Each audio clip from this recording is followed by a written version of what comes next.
প্রতিদিনের Rabindranath, powered by AKD ঘি, কো-স্পন্সর্ড by আবরণ। আজিয়ে প্রভাতে রবির কর, কেমনে পশিল প্রাণের পর, কেমনে পশিল গুহার আধারে প্রভাত পাখির গান। যিনি লিখেছেন আমরা জানি তিনি আমাদের প্রাণের ঠাকুর রবীন্দ্রনাথ ঠাকুর।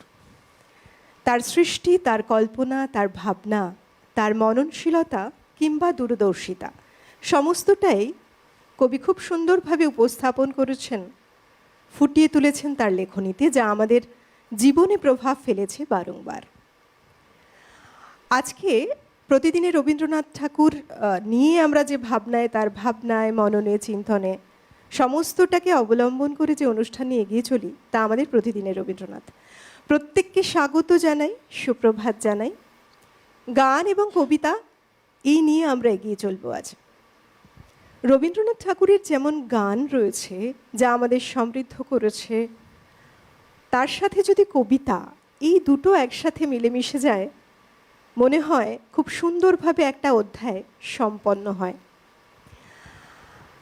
বিষয় তো থাকছেই আজকের বিষয় ভাবনা নিয়েও আমরা এগিয়ে যাব। চলুন আলাপ করাই। আমাদের সঙ্গে কে রয়েছেন আজ? আমাদের সঙ্গে সঙ্গীত শিল্পী রয়েছেন দেবযানী মণ্ডল, অনেক স্বাগত, সুপ্রভাত। বাচিক শিল্পী যিনি রয়েছেন চন্দন চক্রবর্তী, চন্দনদাও বহুবার এসেছেন, আমাদের কবিতা শুনিয়েছেন, অনেক স্বাগত চন্দনদা। নমস্কার, সবাইকে নমস্কার, সুপ্রভাত। সুপ্রভাত। আমাদের সঙ্গে রয়েছেন আমাদের যন্ত্রসঙ্গীত শিল্পীরা। কিবোর্ডে রয়েছেন বাপ্পাদিত্য দাদা, অক্টোপ্যাডে এবং তবলায় যারা রয়েছেন, যেমন থাকেন প্রত্যেক দিনের মতোই বিক্রমদা অক্টোপ্যাডে, মৃগাঙ্কদা তবলায়।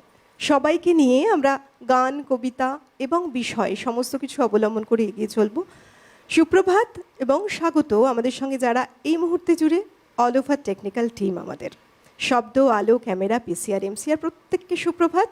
আপনাদেরকে সুপ্রভাত, স্বাগত জানিয়ে আমরা আমাদের অনুষ্ঠান শুরু করছি আজকের মতো গানে গানে। বিচ্ছিন্নতার সংকট ও রবীন্দ্রনাথ, এই থাকছে আমাদের বিষয়।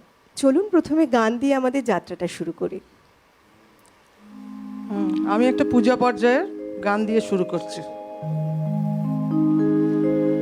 আজি প্রণমি তোমারে চলিব নাথ সংসার কাজে, আজি প্রণমি তোমারে চলিব নাথ সংসার কাজে, তুমি আমার নয়নে নয়ন রেখো, আমার নয়নে নয়ন রেখো অন্তর মাঝে, আজ প্রণমি তোমারে চলিব নাথ সংসার কাজে।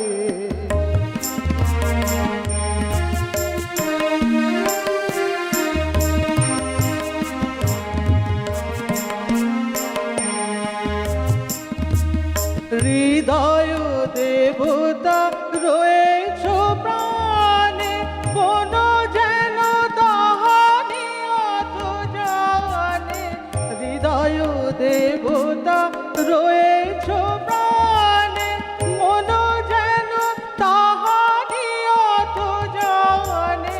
পাপের চিন্তা মরে যেন রহি দুঃসহ লাজে, আজি প্রণমি তোমারে চলিব নাথ সংসার কাজে।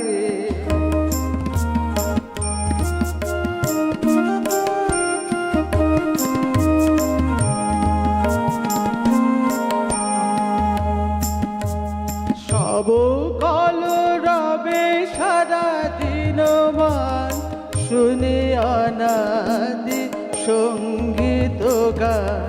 সবার সঙ্গে যেন বিরত তোমার সঙ্গ রাজে, সব কল রবে সারা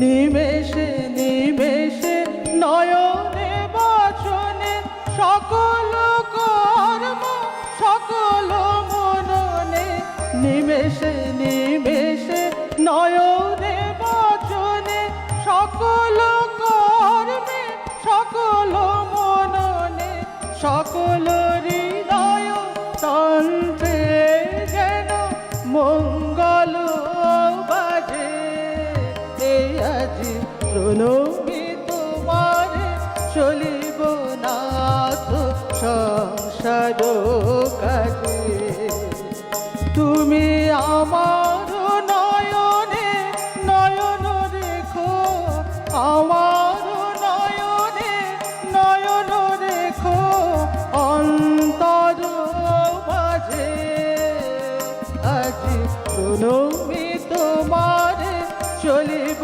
নাথ সংসার কাজে।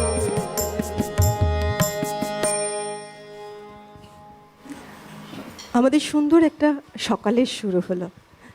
আমরা অন্তরে অন্তরে সর্বত্র পূজা করে চলেছি তাকে। তিনি আমাদের রবীন্দ্রনাথ ঠাকুর।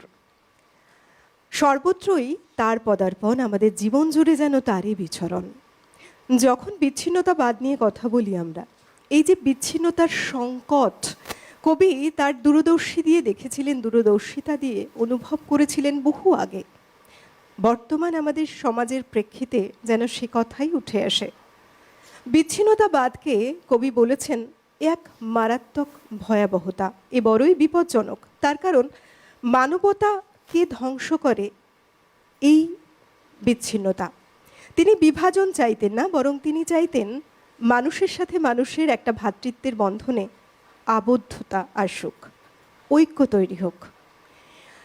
জাতি কিংবা দেশ সব কিছুর ঊর্ধ্বে কবি মানবতাকে রেখেছেন, মানবতাবাদকে রেখেছেন। এবার একটা কবিতায় যাই। চন্দনদা, কি শোনাচ্ছ? আমি গীতাঞ্জলি গ্রন্থ থেকে 5 নম্বর কবিতাটা করব, অন্তরমম।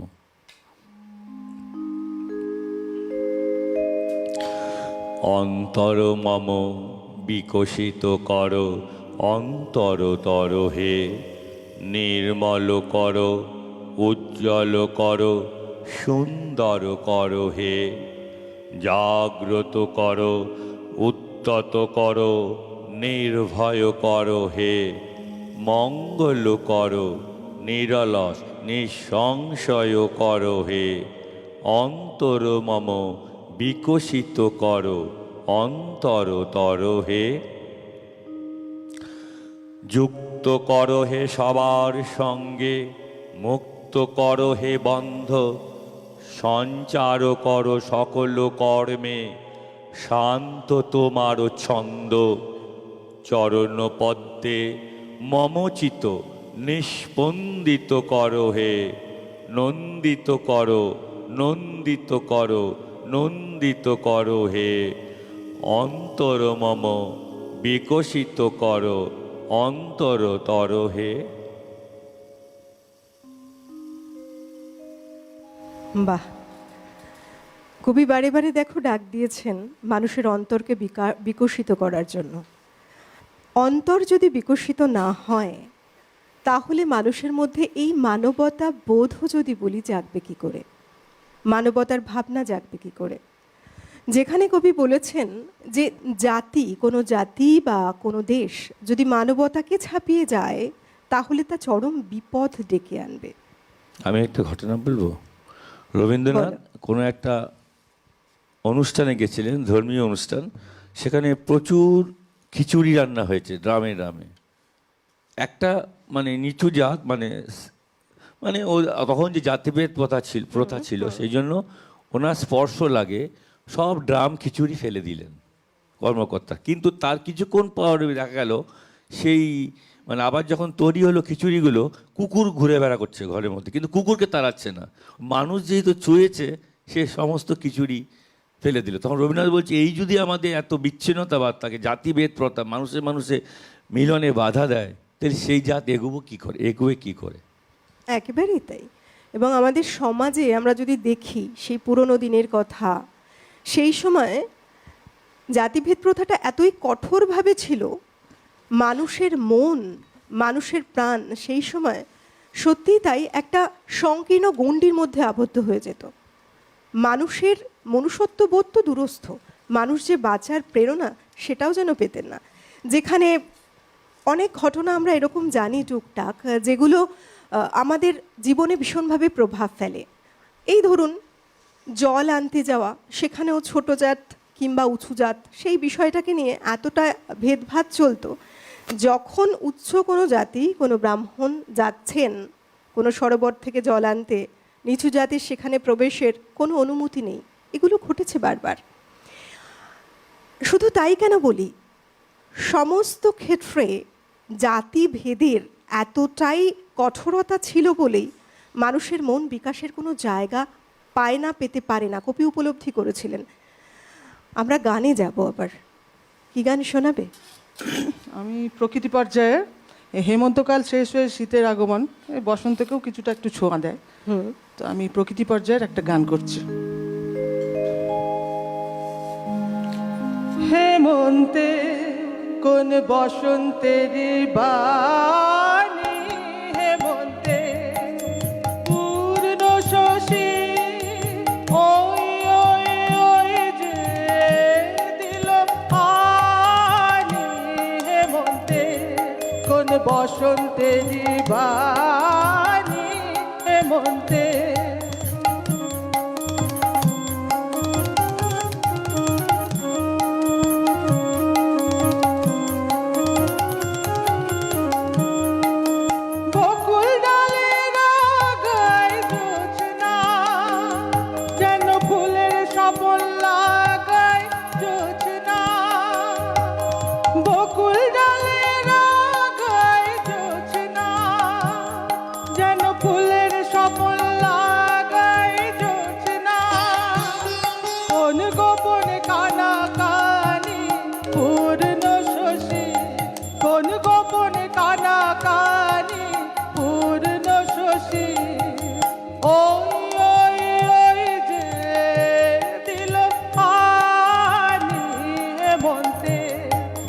বসন্তের বাণী, হেমন্তে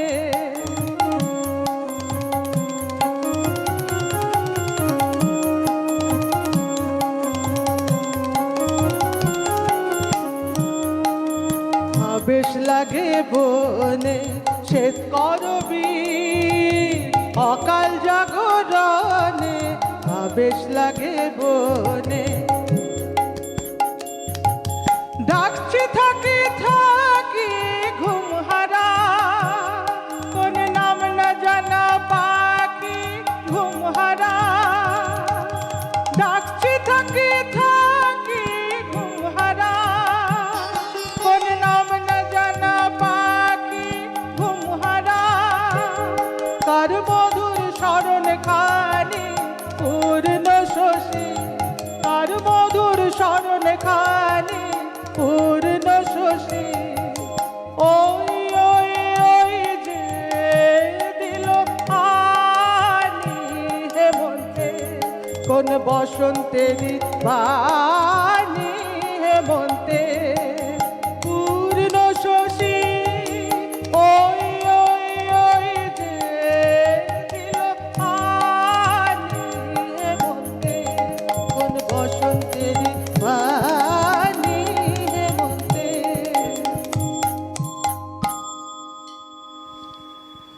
তোমার গান শুনতে শুনতে আমার কবির সেই উদার দরাজ এক ভাবনার কথা মনে এলো। কবিগুরু বহুবার আমরা দেখেছি তিনি নানা রকম উদ্যোগ নিয়েছেন মানুষকে একত্রিত করার জন্য, এবং নানা রকম উৎসবে তিনি মেতে উঠেছেন।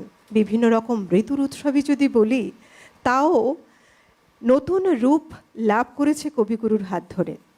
তিনি নানা রকম উৎসব আনন্দে মেতে ওঠার একটা প্রেক্ষিত জুগিয়েছিলেন মননে। কি না, সেইখানে এক বিশ্ব ভ্রাতৃত্বের বন্ধন স্থাপন করবেন তিনি। বিভিন্ন মানুষ, বিভিন্ন জাতির মানুষ, বিভিন্ন বর্ণের মানুষ, বিভিন্ন ধর্মের মানুষ সবাই একত্রিত হবে, মনের ভাবের বিনিময় ঘটবে, সংস্কৃতির ছাপ একে অপরের ওপরে ফেলে যাবে। কারণ পুরো বিশ্ব জনীনতার কথা বলতেন কবিগুরু রবীন্দ্রনাথ ঠাকুর, বিশ্ব ভ্রাতৃত্বের কথা বলতেন তিনি। তাই তো আমরা দেখতে পাই কবিগুরুর বিভিন্ন লেখায় নানা রকম প্রতিবাদী কণ্ঠস্বর কবির কলমে শানিত হয়েছে। আমরা কবিতা শুনবো আবার। তো আমি একটু কথা বলি, আপনি বলেন না উৎসব। রবীন্দ্রনাথ ঠাকুর বলেছেন উৎসব মানে কি? যেখানে আমরা সবাই এক হয়ে যাই সেটাই উৎসব। যেখানে বিভেদ ব্যবধান সেটা উৎসবই না। আচ্ছা, আমি এখন করব জীবন দেবতা কবিতাটা রবীন্দ্রনাথ ঠাকুরের। ওহে অন্তরতম, মিটেছে কি তব সকল তিয়াস, আসি অন্তরে মম। দুঃখ সুখের লক্ষ্য ধারায় পাত্র ভরিয়া দিয়েছি তোমায়। নিঠুর পীড়নে নিঙারি বক্ষ দলিত দ্রাক্ষা সম। কত যে বরণ, কত যে গন্ধ, কত যে রাগিনী, কত যে ছন্দ, গাথিয়া গাথিয়া করেছি বয়ন, বাসর শয়ন তব। গলায় গলায় বাসনার সোনা, প্রতিদিন আমি করেছি রচনা। তোমারও ক্ষণিক খেলারও লাগিয়া, মূরতি নিত্য নব। আপনি বরিয়া লয়েছিলে মোরে, না জানি কিসের আসে। লেগেছে কি ভালো হে জীবননাথ, আমার রজনী, আমার প্রভাত, আমার নর্ম, আমার কর্ম তোমারও বিজন বাসে। বর্ষা শরতে বসন্তে শীতে, ধ্বনি আছে হিয়া যত সঙ্গীতে। শুনেছ কি তাহা একেলা বসিয়া, আপন সিংহাসনে। মানস কুসুম তলি অঞ্চলে, গেথেছ কি মালা, পড়েছ কি গলে। আপনার মনে করেছ ভ্রমণ, মম যৌবন বনে। কি দেখিছ বধূ মরম মাঝারে, রাখিয়া নয়ন দুটি।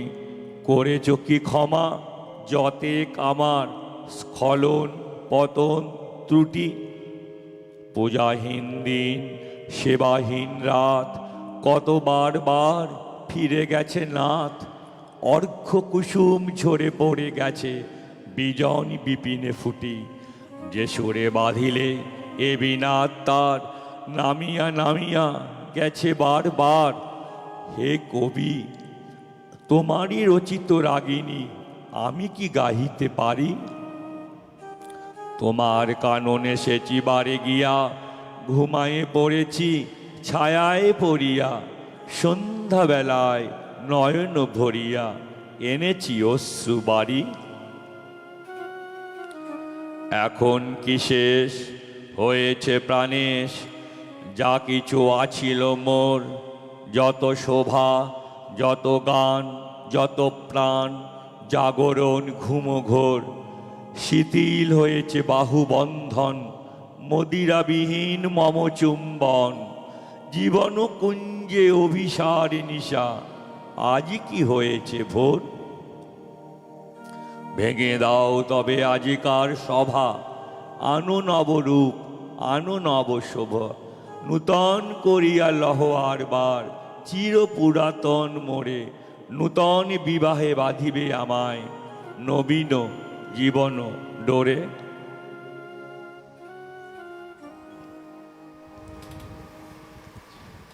কত সুন্দর লেখা, বলো।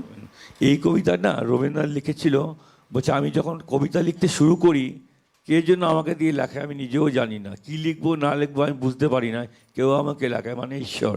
তাকে উদ্দেশ্য করে, ওনাকে উদ্দেশ্য করে রবীন্দ্রনাথ এই জীবন দেবতা কবিতা লিখেছে। ওনার জীবন দেবতা কবি তো একেবারে আত্মিকভাবে ঈশ্বরের পদে সমর্পিত এক প্রাণ। তিনি নিবেদন করছেন, আত্মনিবেদন করছেন ঈশ্বরের উদ্দেশ্যে, এবং সেখানে তার দেবতা তিনিই সব, তিনিই পরিচালনা করছেন সব কিছু। তিনি যা কিছু ক্রিয়াকর্ম তিনিই করছেন, তিনিই তার মালিক, তিনিই উৎস, তিনিই শেষ। সমস্তটাই তিনি মানতেন অন্তর থেকে। আর অন্তরের অন্তরাত্মার এমন ভাবনা ছিল বলেই জীবন দেবতার উদ্দেশ্যে এমন সুন্দর লেখনী। কি গান শোনাবে? তোমার কাছে আসি। আমি পূজা পর্যায়েই গাইবো, কিন্তু এটা পৌষ মাসের যেহেতু আগমন ঘটে গেছে, তো আমি একটুখানি পৌষের ছোঁয়া দিয়ে আমাদের গতানুগতিক জীবনেরই রবীন্দ্রনাথ যেভাবে রচনা করেছেন আমি একটু শোনাচ্ছি। আচ্ছা দেবযানীদি, এই যে তোমার গান রবীন্দ্রসঙ্গীত গাওয়া, চলাটা শুরু একেবারে ছোট থেকে যতটুকু শুনেছি, ক্লাস 3 থেকে আমি শিখেছি। এখনো শেখা হয়? এখনো শেখা মানে আমি রবীন্দ্রসঙ্গীতটাকে একটু ডেভেলপ করার জন্য এখন শিখছি, আর এমনি অন্যান্য গানও আমি জানি। আমরা দেখো একটা জিনিস কিন্তু জানি, যারা সঙ্গীত চর্চায় থাকে মূলত, এই যে চর্চা, এটা একটা খুব গুরুত্বপূর্ণ পার্ট। মানে প্রত্যেক দিন একটা চর্চার মধ্যে থাকতে হয়, তবেই তারা সঙ্গীতটাকে নিয়ে এগোতে পারেন, থাকতে পারেন। তোমার সংসার সামলে চর্চা কিভাবে না, ছোট চলছে? থেকে দুটোই মানে একসাথে? গান করেছি, মানে আমার পরিবেশটাকে আমি পেয়েছি। ছোটতে আমি আমার দাদুর বাড়িতে যখন দেখতাম, সকালবেলা উঠেই একটা গানের পরিবেশ থাকতো, মানে দাদু নিজেও শাস্ত্রীয় সঙ্গীত গাইতেন। আচ্ছা। তো তারপরে ওই সন্ধেবেলায় দেখতাম আমার মারা হচ্ছে 5 বোন, তো বাড়িতে একটা গানের সবসময় একটা চর্চা চলতো। আর আমাদের বাড়িতে হচ্ছে রাধা গোবিন্দর মন্দির আছে, ঠাকুর মানে আচ্ছা। দাদু প্রতিষ্ঠা করেছিলেন। সেখানে পুজো তো সেখানে অর্চনা, গান, মোটামুটি সকাল আরতি। সন্ধে আরতি আহ্নিক, তারপরে পুজো কীর্তন এই সমস্ত হতো, আর বিভিন্ন শিল্পীরাও গান টান গাইতেন।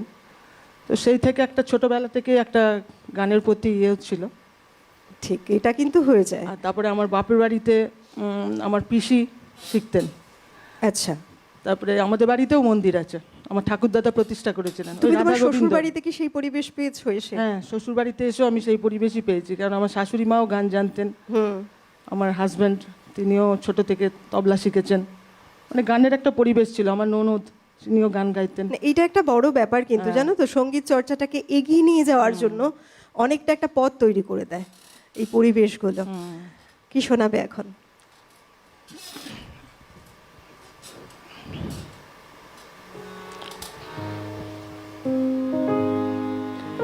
কান্না হাসির দোল দোলানো পৌষ ফাগুনের পালা, তারই মধ্যে চিরজীবন বইব গানের ডালা।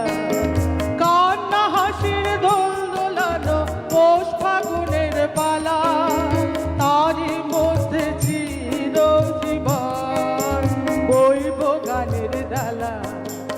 এই কি তোমার খুশি, আমায় তাই পরালে মালা, সুরের গন্ধ ঢালা। কান্না হাসির দোল দোলানো পৌষ ফাগুনের পালা, তারই মধ্যে চিরজীবন বইব গানের ডালা।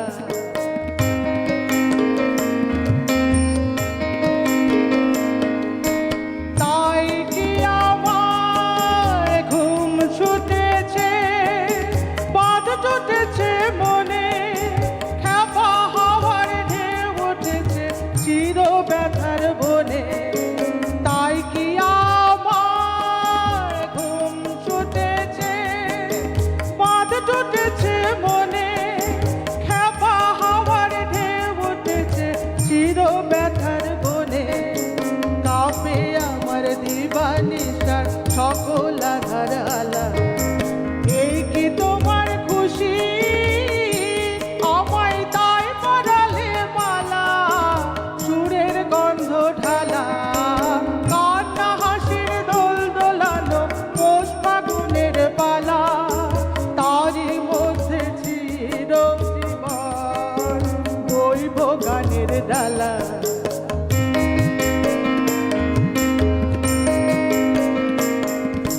রাতের বাসা হয়নি বাধা,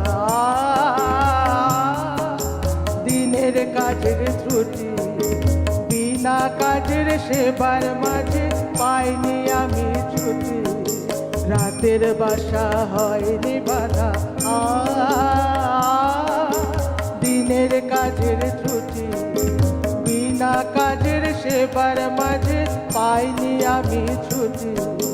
শান্তি কোথায় মোর তরে হায়, বিশ্বভুবন মাঝে অশান্তি যে আঘাত করে, তাই তো বিনা বাজে নিত্য রবে প্রাণ পোড়ানোর গানের আগুন জ্বালা। এই কি তোমার খুশি, আমায় তাই পরালে মালা, সুরের গন্ধ ঢালা। কান্না হাসির দোল দোলানো পৌষ ফাগুনের পালা, তারই মধ্যে চিরজীবন বইব গানের ডালা। কান্না হাসির দোল দোলানো পৌষ ফাগুনের পালা।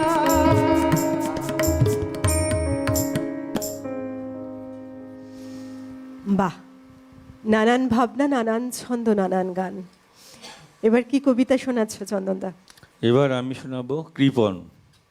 রবীন্দ্রনাথ ঠাকুর বলেছে, ঈশ্বর কি চায়, যাতে আমাদের হাত দিয়ে তার গরিব মানুষকে সেবাটাই চায়, অন্য কিছু চায় না। দক্ষিণ ভারতে একটা মন্দিরে গেছিলেন রবীন্দ্রনাথ, দেখলেন প্রচুর সোনা গয়না ঠাকুরের সামনে, কিন্তু পাশেই ভিখারিরা না খেয়ে মানে হাহাকার করছে। রবীন্দ্রনাথ বলি, কি দেখলাম আমি, এই আর কি, মানে সেটা আর কি, মানে বিচ্ছিন্নতাবাদ কখন আসে, যখন আমাদের মধ্যে স্বার্থ লোভ জড়িয়ে থাকে। ঠিক। এই দুটো বাদ দিলে দেখবেন সব মানুষই সমান। যেমন চণ্ডালিকা নৃত্যনাট্যে বলেছিল, সেই মানব আমি যে মানব, কি গানটা আছে না, মানে জল দাও, তুমিও মানব আমিও মানব, কোনো সবাই এক ঈশ্বরের সন্তান। তাই সেই রকম একটা ভিক্ষুকের কাছে কিভাবে একজন রাজা সে ভিক্ষা চাইছে, সেই দেখাচ্ছে আর কি। এই কবিতাটা হলো কৃপণ।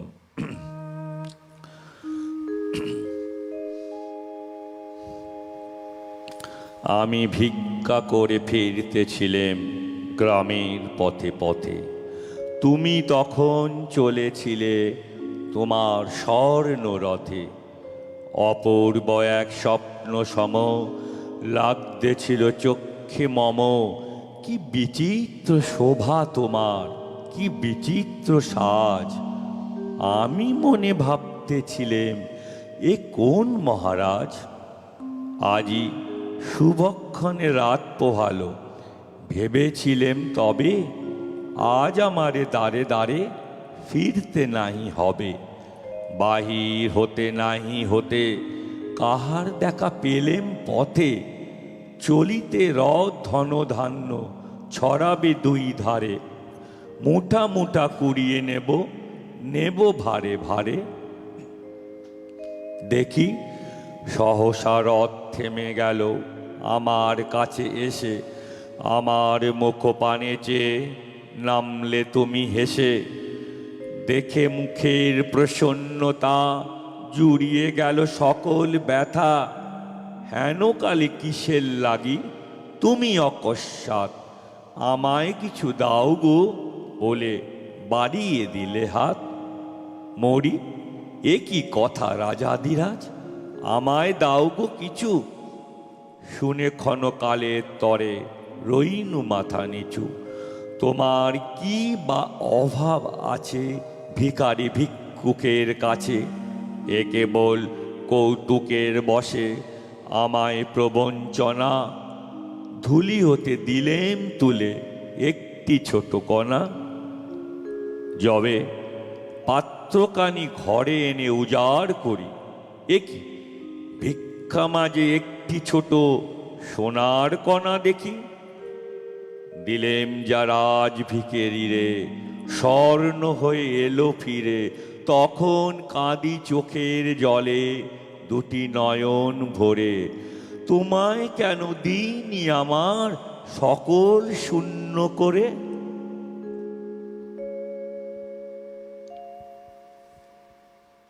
বাহ, অনেক কথাই আমার বলতে ইচ্ছে করছে, তবে একটু থামতে হবে। আমরা আবার বিরতি নিয়ে ফিরে আসছি, কেউ কোথাও যাবেন না, সঙ্গে থাকুন। প্রতিদিনের রবীন্দ্রনাথ, পাওয়ার্ড বাই একেডি ঘি, কো স্পন্সর্ড বাই আবরণ। বিরতি নিয়ে ফিরে এলাম। আপনারা দেখছেন প্রতিদিনের রবীন্দ্রনাথ। বিচ্ছিন্নতার সংকট ও রবীন্দ্রনাথ, এই ভাবনায় আমরা এগিয়ে চলেছি আমাদের এই পর্বের অনুষ্ঠানে। আজকে আমাদের সঙ্গে দুজন শিল্পী রয়েছেন গানে এবং কবিতায়, দেবযানীদি এবং চন্দনদা। আমরা এইভাবে আজকে সকালটাকে খুব সুন্দর করে রচনা করেছি বলা চলে, কবির ভাবনায়। গানে যাই।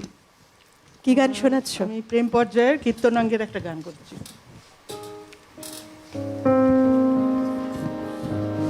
ফিরে ফিরে যাকে দেখি রে, পরাণ খুলে ডাক ডাক ডাক।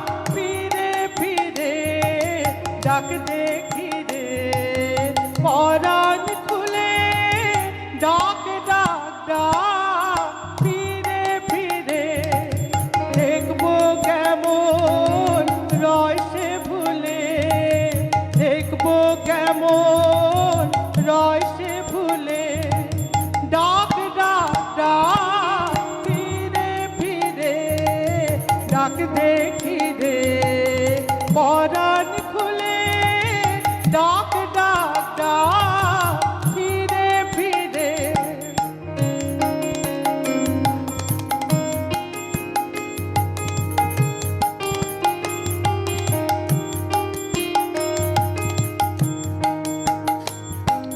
সে ডাক বেড়া বনে বনে, সে ডাক সুধা জনে জনে। সে ডাক বেড়া বনে বনে, সে ডাক সুধা জনে জনে। সে ডাক বুকে দুঃখে সুখে ফিরুক ধুলে। ডাক ডাক ডাক ফিরে ফিরে ডাক দেখি রে, পরাণ খুলে ডাক ডাক ডাক। ফিরে ফিরে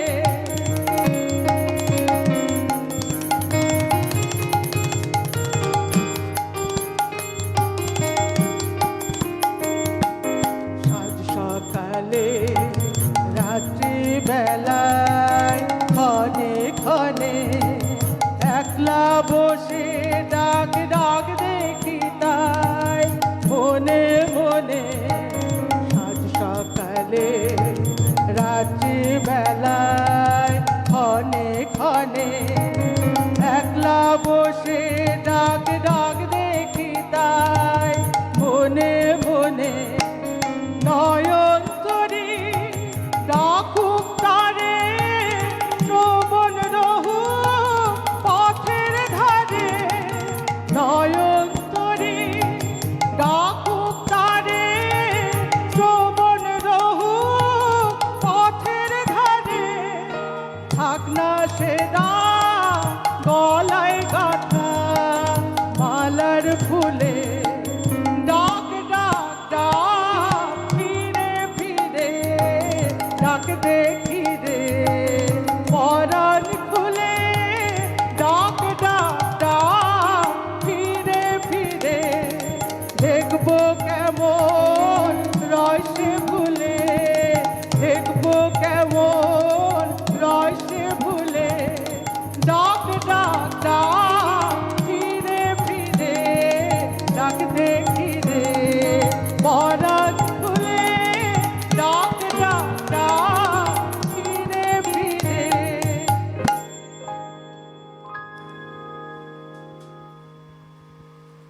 বাহ, আমরা আজকে যে বিষয় নিয়ে কথা বলছি, বিষয়ে ফিরি। যে দেখুন, আমরা এই যে রবীন্দ্রনাথ ঠাকুরকে নিয়ে যখন কথা বলছি, তার একটা বিশেষ দিক এটাও ছিল ব্যক্তি স্বাধীনতা, যার উপরে তিনি বিশেষভাবে জোর দিয়েছেন। বন্ধু রয়েছেন সঙ্গে। সুপ্রভাত, নমস্কার, কে বলছেন? হ্যালো, আছেন কেউ? হ্যালো, আপনারা যারা আমাদের ফোন করছেন, টিভির ভলিউমটাকে মিউট করে ফোনে শুনুন, তাহলে ঠিকঠাক শুনতে পারবেন। বলুন। নমস্কার, সুপ্রভাত। Hello, hello, hello. আপনি বলুন, আমি শুনতে পাচ্ছি। শতাব্দীর মহতী জলসা ঘরে পরিবেশিত সরগ্রাম বিপন্ন সময়ের মুক্তি মন্ত্র। এ দেশ হোক রবীন্দ্র কানন, এ যুগ হোক রবীন্দ্র আয়াম। সুপ্রভাত, নমস্কার। আমি কতুলপুর বাঁকুড়া থেকে মানিক মোহন ঘটক বলছি। বিচ্ছিন্নতায় রবীন্দ্র সংকট এবং রবীন্দ্রনাথের সবসময় প্রার্থনা ছিল যে ক্ষুদ্রেও মহৎ কার্য করে সম্পাদন, যদি থাকে তাহাদের একতা বন্ধন। দুই শিল্পীকে স্বাগত জানাই। আবৃত্তি শিল্পীকে বলবো অপমানিত কবিতাটি করার জন্য, আবৃত্তি করার জন্য। আর আমি সঙ্গীত শিল্পীকে বলবো যে একই সূত্রে গাঁথিয়াছি সহস্রটি প্রাণ, ওই গানটি, কিংবা বাংলার মাটি বাংলার জল, বাঙালির ঘরে যত ভাই বোন এক হোক এক হোক, এই গানটি গাইবার জন্য। তো রবীন্দ্রনাথ কখনোই চাননি যে বিচ্ছিন্নতা, তিনি বলতেন একতায় শক্তি, বিচ্ছিন্নতায় মৃত্যু। তার সমস্ত গল্পে, কাব্যে, উপন্যাসে সর্বত্রই তার একতার জয়গান গেয়েছেন আর কি। যে একটু আগে যে বললাম যে বাঙালির ঘরে যত ভাই বোন এক হোক এক হোক এক হোক, এটা একটা প্রার্থনা ছিল। তাই রবীন্দ্রনাথ মানেই আমাদের একতার শক্তি, রবীন্দ্রনাথ মানেই বিশ্ব শক্তি। তিনি বলতেন যে মানে বাংলার মাটি বাংলার জল, কিংবা ও আমার সোনার বাংলা, অখণ্ড বাংলা। তার কাছে ভারত তীর্থ হচ্ছে অখণ্ড ভারত, আর তার কাছে ও আমার দেশের মাটি তোমার পরে ঠেকাই মাথা, তোমাকে বিশ্ব মায়ের বিশ্বময়ীর আঁচল পাতা, এটা হচ্ছে অখণ্ড বিশ্ব। তো রবীন্দ্রনাথ মানে আমরা একতার শক্তি সেখানে অর্জন করি। রবীন্দ্রনাথের কাছে আমাদের প্রার্থনা, যখনই ছিঁড়ে যায় হৃদয় যন্ত্রের তার, সুরহীন হয়ে আসে সব সঙ্গীতের ধার, কোথা হতে অলক্ষিতে তুমি জাগাও সুর, সেই মহান সঙ্গীতে প্রাণ হয় ভরপুর। জয়তু রবীন্দ্রনাথ, লং লিভ সিটিজেন। অনেক ধন্যবাদ, সঙ্গে থাকুন। সত্যি তাই, রবীন্দ্রনাথ ঠাকুরকে নিয়ে এই যে আমরা এক একটা এপিসোড এবং তার বিষয় ভাবনাকে নিয়ে এগিয়ে চলা, তার সৃষ্টির কথা বলে শেষ করার মতো নয়। বছরের পর বছর কেন, যুগ যুগ ধরে চলতে থাকবে তার সেই সময়ের সৃষ্টি। তিনি যা কিছু সৃষ্টি করে গেছেন আমাদের অনুপ্রেরণা জাগায়, আমাদের বাঁচতে শেখায়, জীবনে চলতে শেখায়, আবার আমাদের নতুন করে কোনো পথকে চিনতেও শেখায়। একদিকে রয়েছে সৃষ্টির অঙ্গীকার, একদিকে রয়েছে মানুষের মনকে চিনে নিয়ে, বুঝে নিয়ে জীবন যাত্রাপথকে সহজ করে তোলার পন্থা। সর্বত্রই রয়েছেন তিনি। যুগ যুগ ধরে আমরা তারই জয়গান গাইছি, গাইব। চন্দনদা কিছু বলছিলেন? এই যে ভেদাভেদ বা দেশে দেশে যুদ্ধ, সেটা রবীন্দ্রনাথ কোনোদিন চায়নি। এটা গান লিখেছিলেন, হিংসায় উন্মত্ত পৃথে। তো এখানে হিংসা, লোভ থেকে যে মারামারি কাটাকাটি, এটা বন্ধ করার জন্য রবীন্দ্রনাথ অনেক লিখেছেন, অনেক কিছু লিখেছেন। যেমন অনেক স্বাধীনতা সংগ্রামীদের জন্য লিখেছে একত্রিত হতে, এক বলতে শুধু যে আমরা যদিও এক হতে বলেছে সমস্ত ভারতবাসীকে, বিশ্ববাসীকে, সেরকম উনি বলছেন বেদান্ত যারা জানে তারা দেখে শুধু মানুষে মানুষে একতা নেই, গাছপালা, পশু পাখি, পৃথিবী সবার সাথে যদি আমি এক অনুভব করতে পারি, সেটা হলো অদ্বৈত বেদান্ত। এভরিথিং ইজ ওয়ান, মূলত there is no two। একদম। এবং তিনি কিন্তু উপলব্ধি এটা করেছিলেন, উনি অদ্বৈত যে বেদান্ত, ঐক্যতাই বল, ঐক্যতা, ভ্রাতৃত্বের বন্ধন, এর মধ্যে যে কি শক্তি রয়েছে, সেই শক্তিকে তিনি তার দূরদর্শিতা দিয়ে উপলব্ধি করেছিলেন বলেই বিভিন্ন সময় বিভিন্ন ক্ষেত্রে এই ঐক্যের বন্ধনটাকে স্থাপন করেছেন বিভিন্নভাবে। এই যে আমি একটা ফুল দেখছি ভালো লাগছে, তার মানে কি আমি হৃদয় দিয়ে দেখছি। হৃদয় দিয়ে না দেখলে কিন্তু ওটাকে ঠিক মতো জানা যায় না। সে হৃদয় দিয়ে পুরো বিশ্ব ব্রহ্মাণ্ডটাকে দেখতে হয়, তেলি সবাইকে এক করে গলাগলি করে আমরা বলতে। রবীন্দ্রনাথ যেমন সেই বলেছেন, নজরুলও বলেছেন, আমি গালাগালিকে গলাগলি করতে চাই। বিভিন্ন জাতি ধর্মের মধ্যে সেই গালাগালিটাকে গলাগলি করে জড়িয়ে ধরতে জন্যই আমার এই যে একটা কথা আছে না, বাসুদৈব কুটুম্বকম, সমস্ত বিশ্ব একটা পরিবার, এই যদি হয় তাহলেই একটা জাতির উত্থান সম্ভব, দেশের উন্নতি সম্ভব, এবং মানুষের মননশীলতার যে মেরুদণ্ড সেটাকে শক্ত করাও সম্ভব। কারণ কোনো দেশের উন্নতি হয় যখন ওখানকার মানুষগুলি মনটা উদার হয়। যদি স্বার্থপর লোভী থাকে, সে দেশ অটোমেটিক ধ্বংস হয়ে যায়, কেউ বাঁচাতে পারে না। একেবারে। সে রবীন্দ্রনাথ বারবার বলেছে মানসিক উন্নতি, উন্নয়ন, উৎকর্ষতার মাধ্যমে দেশের উন্নতি। সেই তুমি বর্তমান সামাজিক প্রেক্ষাপট দেখো, এই যে বাংলাদেশের ঘটনা, কি চরম দুর্নীতি, কি চরম পরিস্থিতি, এবং দেশ বিভিন্ন জায়গায় কি চলছে, হানাহানি, অরাজকতা, নৃশংসতা। এটা যদি ঐক্যতা থাকতো সম্ভব ছিল না। তিনি বুঝেছিলেন বলেই বারবার ঐক্যের ডাক দিয়েছিলেন। ঠিক আছে, আমি সেরকম একটা কবিতা করছি, আফ্রিকা, যেখানে নিগ্রোদেরকে মানে ধরে রেখে ব্রিটিশরা সেই মানবতার কবিতা করছি। উদ্ভ্রান্ত সেই আদিম যুগে স্রষ্টা যখন নিজের প্রতি অসন্তোষে নতুন সৃষ্টিকে বারবার করেছিলেন বিধ্বস্ত, তার সেই অধৈর্যে ঘন ঘন মাথা নাড়ার দিনে রুদ্র সমুদ্রের বাহু প্রাচী ধরিত্রীর বুকের থেকে ছিনিয়ে নিয়ে গেল তোমাকে। আফ্রিকা বাদলে তোমাকে বনস্পতির নিবিড় পাহারায় কৃপণ আলোর অন্তঃপুরে, সেখানে নিবৃত অবকাশে তুমি সংগ্রহ করছিলে দুর্গমের রহস্য, চিনছিলে জল স্থল আকাশের দুর্বোধ সংকেত। প্রকৃতির দৃষ্টি অতি জাদু মন্ত্র জাগাচ্ছিল তোমার চেতনাতীত মনে, বিদ্রুপ করছিল ভীষণকে বিরূপের ছদ্মবেশে। শঙ্কাকে চাচ্ছিলে হার মানাতে, আপনাকে উগ্র করে বিভীষিকার প্রচণ্ড মহিমায় তাণ্ডবের দ্বন্দ্বহীন নিনাদে। হায় ছায়াবৃতা কালো ঘুমটার নিচে অপরিচিত ছিল তোমার মানব রূপ, উপেক্ষার আবিল দৃষ্টিতে এলো ওরা লোহার হাত করে নিয়ে, নখ যাদের তীক্ষ্ণ তোমার নেকড়ের চেয়ে এলো মানুষ ধরার দল, গর্বে যারা অন্ধ তোমার সূর্যহারা অরণ্যের চেয়ে। সভ্যের বর্বর লোক নগ্ন করল আপন নির্লজ্জ আমারুষতা, তোমার ভাষাহীন ক্রন্দনে বাষ্পাকুল অরণ্য পথে পঙ্কিল হলো ধুলি তোমার রক্তে অশ্রুতে মিশে। দস্যু পায়ের কাটা মারা জুতোর তলায় বিভৎস কাদার পিণ্ড চির চিহ্ন দিয়ে গেল তোমার অপমানিত ইতিহাসে।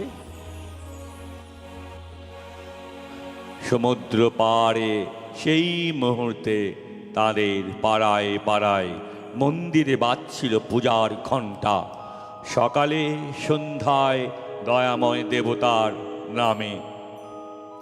শিশুরা খেলছিল মায়ের কোলে, কবির সঙ্গীতে বেজে উঠেছিল সুন্দরের আরাধনা।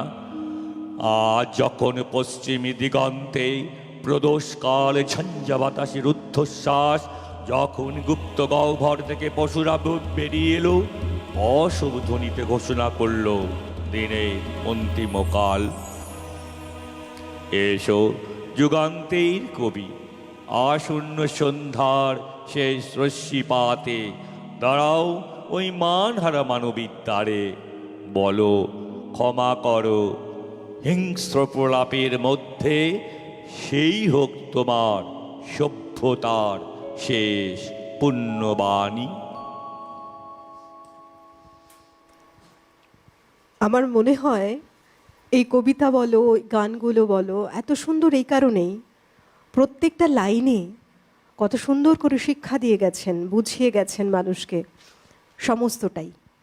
গানে যাব, তবে রয়েছেন একজন বন্ধু। সুপ্রভাত, নমস্কার, কে বলছেন? হ্যালো হ্যালো কে বলছেন? হ্যালো আমরা শুনতে পাচ্ছি, বলুন। হ্যাঁ হ্যাঁ বলছি, আমি চিত্রানগর বলছি হালিশহর থেকে। বলছি দিদি ভাই, আজকের যে বিষয়বস্তু বিচ্ছিন্নতাবাদ, এটা একেবারে এখনকার সমসাময়িক যেটা হচ্ছে ভয়ঙ্কর অবস্থা। একেবারে কবিগুরু রবীন্দ্রনাথ ঠাকুর, উনি তো ভগবান ছিলেন একেবারে, এখনো আমাদের কাছে ভগবান। উনি বর্তমান ভবিষ্যৎ সবই বুঝতেন। তার তার যে তারই বই প্রকাশ হলো। আর বলছি যে দেবযানী দিদি ভাইয়ের গান আমার খুব ভালো লাগছে। আর দেবযানী দিদি ভাইকে দুটো গানের অনুরোধ করে রাখছি, শব্দ বলে গাইবেন। একটা আনন্দ লোকে মঙ্গলালোকে, ওটাই থাক। আর দাদা ভাই, চন্দন দাদা ভাই আবৃত্তি খুব ভালো লাগছে। আমি একটা বলে রাখছি, যদি সম্ভব হয়, নির্ঝরের স্বপ্নভঙ্গ। এই আবৃত্তিটা বলে রাখলাম। হ্যাঁ, আর সবাইকে আমার মানে ভালোবাসার শুভেচ্ছা জানাচ্ছি। আমি একজন রিটায়ার্ড টিচার। আমি সকালগুলো প্রতিদিনই দেখি, প্রতিদিন শুনি, খুব ভালো লাগে। খুব প্রণাম ভালো হচ্ছে। প্রণাম জানাচ্ছি আপনাকে, খুব ভালো থাকুন। ধন্যবাদ। অনেক ধন্যবাদ, সঙ্গে থাকুন। গানে যাই, শুনি কি শোনাবে। এই পূজা পর্যায়েই গাইছি, কিন্তু কিছু কিছু রবীন্দ্রনাথের গানে কিছু বাউলের কিছু ছোঁয়া পাওয়া যায়, তো তো আমি বাউলাঙ্গের একটা গান গেয়ে শোনাচ্ছি। আমার প্রাণের মানুষ আছে প্রাণে, তাই হেরি তাই সকলখানে। আমার প্রাণের মানুষ আছে প্রাণে, তাই হেরি তাই সকলখানে। আছে সে নয়ন তারায়, আছে সে নয়ন তারায়, আলোক ধারায় তাই না হারায়। ও গো তাই দেখি তাই যেথায় সেথায় তাকাই আমি, যেদিক পানে প্রাণের মানুষ আছে প্রাণে, তাই হেরি তাই সকলখানে।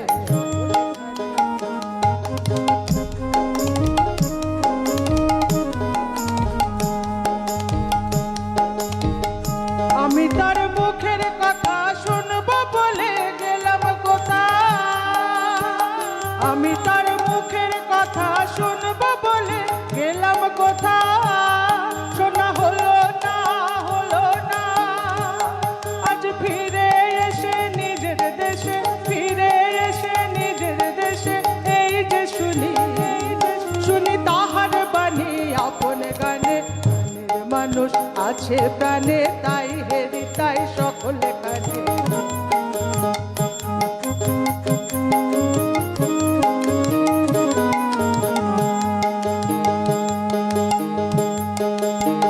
কে তোরা খুঁজিস তারে কাঙাল বেশে দাঁড়ে দাঁড়ে, কে তোরা খুঁজিস তারে কাঙাল বেশে দাঁড়ে দাঁড়ে।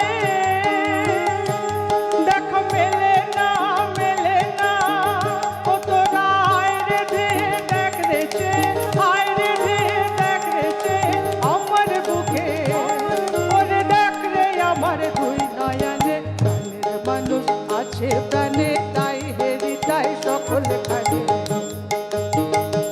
আমার প্রাণের মানুষ আছে প্রাণে, তাই হেরি তাই সকলখানে।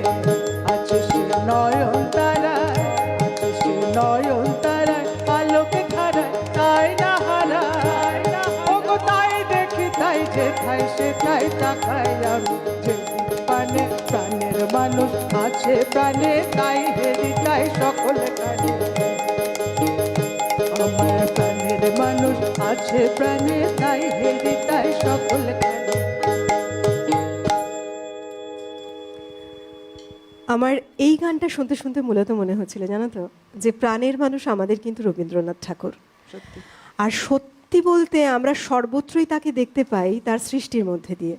আমাদের জীবনের যা কিছু ভাবনা, চলা শৈলী, সমস্ত ক্ষেত্রে তার সৃষ্টি যেভাবে আমাদের জুড়ে রেখেছে, আঁকড়ে রেখেছে, মনে হয় তিনি তো রয়েছেন সর্বত্রই তার সৃষ্টির সাথে আমাদের সঙ্গে। ব্যক্তি স্বাধীনতা তার কাছে যে কতখানি গুরুত্বপূর্ণ ছিল তা আমরা তাদের যদি জীবন একটু দেখি। রবীন্দ্রনাথ ঠাকুর শৈশবে যখন বিদ্যালয়ে তাকে পাঠানো হলো, বিদ্যালয়ের সেই চার দেওয়াল তার পছন্দ হলো না। তিনি মনে করতেন আত্মবিকাশ, আত্মচিন্তার কোথাও একটা অনেক বড় প্রতিবন্ধকতা শুধুমাত্র এই শ্রেণীকক্ষের চার দেওয়াল। তিনি বেশি দিন সেখানে থাকতে না পেরে বেরিয়ে এলেন সেখান থেকে। তার মন লাগতো না স্কুল, তার নিজের পাঠ নিজের মতো করে তিনি শুরু করলেন। গৃহশিক্ষা শুরু হলো তার। এমন কবির এত স্বাধীনতা, ব্যক্তি স্বাধীনতার মননশীলতা ছিল বলেই বোধহয় তিনি কত সুন্দরভাবে প্রত্যেকটি দূরদর্শিতার প্রকাশ ঘটিয়েছেন তার লেখায়। বিচ্ছিন্নতাবাদকে নিয়ে যদি কথা বলি, কবির মতে এই যে বিচ্ছিন্নতা, এটা ছিল নিষ্ক্রিয়তা ও পলায়নবাদ, যার প্রতিবাদে তিনি চেয়েছিলেন মানুষের সঙ্গে সংযোগ, সমাজের অন্যায় ও শোষণের বিরুদ্ধে প্রতিবাদ। এবং ব্যক্তি স্বাধীনতা ও বিশ্বজনীন চেতনার বিকাশ। প্রবন্ধ, কবিতা, গানে অবিচার, ফ্যাসিবাদ ও ঔপনিবেশিক শাসনের বিরুদ্ধে সোচ্চার হয়ে উঠেছিলেন তিনি। এই বিচ্ছিন্নতার প্রতিবাদ করেছিলেন বিভিন্নভাবে এবং জীবনের গভীর সম্পর্ক ও মানবতাবাদের পক্ষে তিনি দাঁড়িয়েছিলেন। ব্রিটিশ শাসন, শোষণ ও দারিদ্র্যের বিরুদ্ধে তার কলম ছিল সর্বদা সজাগ, প্রস্তুত। জালিয়ানওয়ালাবাগের হত্যাকাণ্ডের প্রতিবাদে তিনি নাইট উপাধি ত্যাগ করেছিলেন, যা তার চরম প্রতিবাদের এক নিদর্শন। তার গল্পে নারীদের প্রতি যে অবহেলা, বঞ্চনা, তার বিরুদ্ধে প্রতিবাদী কণ্ঠ ফুটে উঠেছে তার, যেখানে তিনি সামাজিক প্রথার বিরুদ্ধে লড়াই করেছেন। ফ্যাসিবাদ ও যুদ্ধের বিরুদ্ধে তিনি বিশ্ব শান্তির পক্ষে দাঁড়িয়েছিলেন এবং প্রতিরোধে উৎসাহ জুগিয়েছিলেন। কবিতা, গান, প্রবন্ধ কিংবা ছোট গল্পের মাধ্যমে তিনি প্রতিবাদ ও প্রতিক্রিয়াকে ব্যক্ত করেছিলেন, যেমনটা কবিরা করে থাকেন আর কি। কারণ তাদের কলম তাদের সেরা অস্ত্র, সেই অস্ত্রটিকে তুলে ধরেছিলেন, অস্ত্রটিকে শানিত করতে ভুলতেন না তিনি। তার নাইট উপাধি ত্যাগ কিংবা বক্তৃতার মাধ্যমে প্রতিবাদ এবং শিক্ষা ব্যবস্থায় নতুন ভাবনা তার প্রতিবাদী চেতনার এক বড় উদাহরণ। তার ভাবনা সত্যি এমনটা ছিল বলে তিনি আমাদের প্রাণ জুড়ে রয়েছেন, তাই না বলো? আমি একটা ঘটনা বলি। রবীন্দ্রনাথ বাংলাদেশে গেছেন জমিদারি দেখতে। যখন মিটিং হতো সমস্ত প্রজাদের নিয়ে, দেখা যেত গরিব চাষারা, মুসলমানরা বেশিরভাগ মাটিতে বসতে হতো, আর একটু সমাজের যারা একটু উপর লেভেলের মানে ধনী, তারা চেয়ার টেবিলে বসতো। এইসব ঘটনারও প্রতিবাদ করেছেন বারে বারে। উনি বলছেন কেন সবাই এক জায়গায় বসবে, এই বিন্যাস এরকম বিভক্ত হবে কেন ব্যবস্থা, সবাই এক জায়গায় বসবে, এই একটা ব্যাপার। আর বললেন না যে ব্যক্তি স্বাধীনতা, তার একটা উদাহরণ দিয়ে রবীন্দ্রনাথ একবার শান্তিনিকেতনে একটা ডিবেট আয়োজন করেছিল গান্ধীজির অসহযোগিতা আন্দোলনের ব্যাপার নিয়ে। আর রবীন্দ্রনাথ এটা পছন্দ করতো না যে গান্ধী কতগুলি পলিসি, এমনি তো রেসপেক্ট করতো, মহাপুরুষ বলে বলতো। উনি বলছেন গান্ধীজি সত্যি স্যাক্রিফাইস অনেক করেছে, এটা মৃত জাতিকে জাগিয়েছে। সে হলো মাঝে মাঝে একটু খটকা লাগে। তখন ডিবেটের বিষয়বস্তু ছিল গান্ধী ব্যাপারটা সাপোর্ট করা নিয়ে। তখন ডিবেট কম্পিটিশান হয়েছে, কিছু ছাত্র রবীন্দ্রনাথের বিরুদ্ধে কথা বলেছে, মানে রবীন্দ্রনাথের মতামত হয়নি। তো সবাই তো ভাবছে বোধহয় এবার রবীন্দ্রনাথ স্ট্যাচু ওদিকে গালিগালাজ করবে বাচ্চাদের। তখন বলে আমার শান্তিনিকেতন আজকে তৈরি করা সার্থক যে মুক্ত চিন্তার আমি একটা ব্যবস্থা করেছি, আমার সামনে বসে আমার বিরুদ্ধে কথা বলতে পেরেছে। তো সেই রবীন্দ্রনাথকে আমরা দেখি। আপনি যে বললেন নারী মুক্তি, নারী মুক্তির সবচেয়ে দারুণ একটা উদাহরণ হলো চিত্রাঙ্গদা নৃত্যনাট্য। আমি চিত্রাঙ্গদা রাজেন্দ্র নন্দিনী, যদি পার্শ্বে রাখো তুমি বিপদে সম্পদে, সন্মতি করি বলে রাখবে উপরে বা নিচে সেরকম না, তুমি আমার সমান সমান যোদ্ধা। দিস ইজ কল মানে নারী মুক্তির রবীন্দ্রনাথের দৃষ্টিতে তিনি মানে মন সাম্যতা থেকে চাইতেন, এই বিষয়টা মন থেকে চাইতেন। তার জন্যই তো তিনি বিভিন্ন নাটক, শিক্ষা দীক্ষা প্রবন্ধ সব ক্ষেত্রে ফুটিয়ে তুলেছিলেন। তার ভেতরে যে একটা প্রতিবাদী চরিত্র ছিল, যে সমাজের এই যে বিভিন্ন রকম ভাগ, বিভিন্ন রকম বলবো অরাজকতাও কিন্তু তখনও কম ছিল না, তখন অনেক বেশি ছিল, বরং অস্বীকার ছিল তো তাই। এবং এই লেখালেখির মাধ্যমে যখন তারা এগিয়ে এলেন, বিদ্বজনেরা, মহামানবেরা যখন এগিয়ে এলেন, তখন একটু একটু করে অনেকটাই সমাজের পরিবর্তন ঘটেছে। তাদের মূল উদ্দেশ্যই ছিল তাই। এবার সুপ্রভাত কবিতাটা বলি।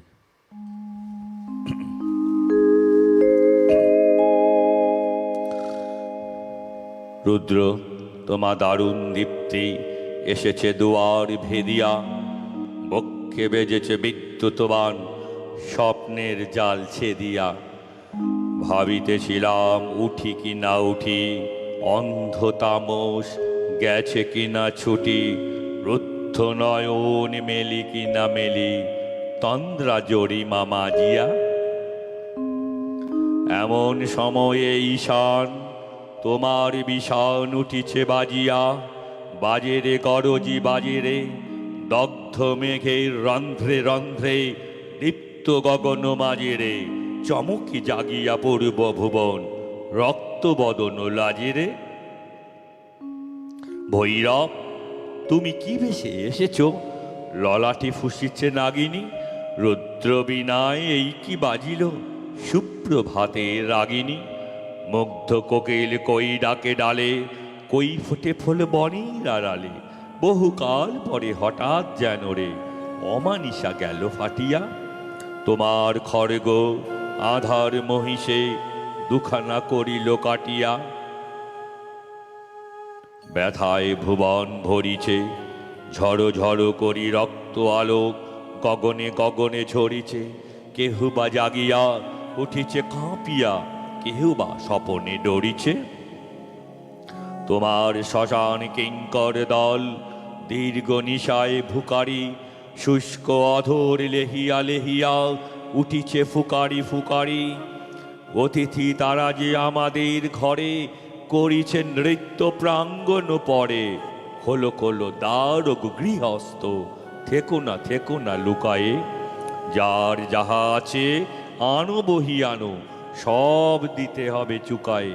ঘুমায়ও না আর কেহরে, হৃদয়ে পিণ্ড ছিন্ন করিয়া ভাণ্ড ভরিয়া দোহরে। ওরে দিন প্রাণ কি মোহে লাগি, রেখেছিস মিছে স্নেহরে।